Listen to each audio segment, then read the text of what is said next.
सड़िया लाल सड़िया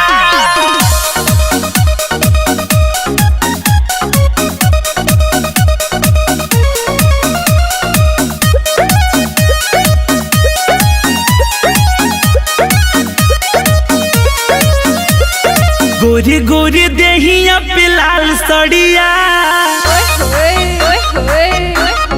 हाँ हाँ गोरी गोरी देहिया पे लाल सड़िया बड़ा निक लागेला ब्लाउज करिया गोरी गोरी देहिया पे लाल सड़िया बड़ा निक लागेला ब्लाउज करिया गोरी गोरी देहिया पा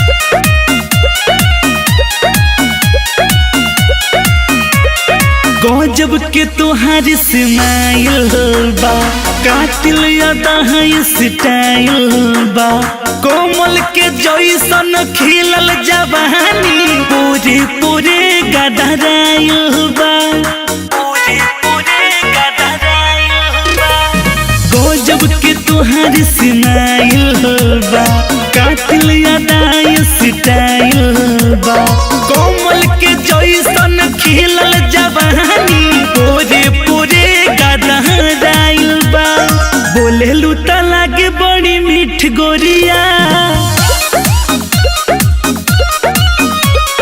बोले लूटा लागे बड़ी मीठ गोरिया बड़ा निक लागेला ब्लाउज करिया गोरे गोरे देहिया पे लाल सड़िया बड़ा निक लागेला ब्लाउज करिया गोरे गोरे देहिया। हाय हाय दोस्तों, कैसे हो? ये देखिए हमारी लड़की और ये हमारा मेन लीड और ये हमारे को आर्टिस्ट हेल्प करने वाले मोनू यादव और विशाल यादव और इनका नाम बाबू का नाम है अकबर। अकबर जी का अगले वीडियो में ये लीड करेंगे, तो इनके ऊपर भी प्यार सपोर्ट अपना बनाए रखिएगा। और हम अपने पूरी टीम के साथ और वीडियो को ज़्यादा से ज़्यादा लाइक करें, शेयर करें और अपने दोस्तों में सभी को और चैनल सब्सक्राइब करें।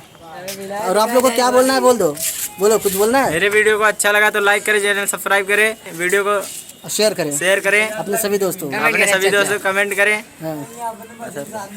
अब तुमको कुछ बोलना है मैडम जी? नहीं, बहुत अच्छे आर्टिस्ट हैं। इनका नाम है क्या नाम, संदीप यादव। बहुत अच्छा लेडी का कैरेक्टर किए हैं।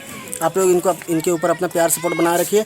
अगर आप लोग का प्यार सपोर्ट ऐसे ही बना रहेगा तो हम लोग और कंटिन्यू एक के बाद एक वीडियो लाएंगे धक्का। चलिए, चलो जय हिंद, जय भारत।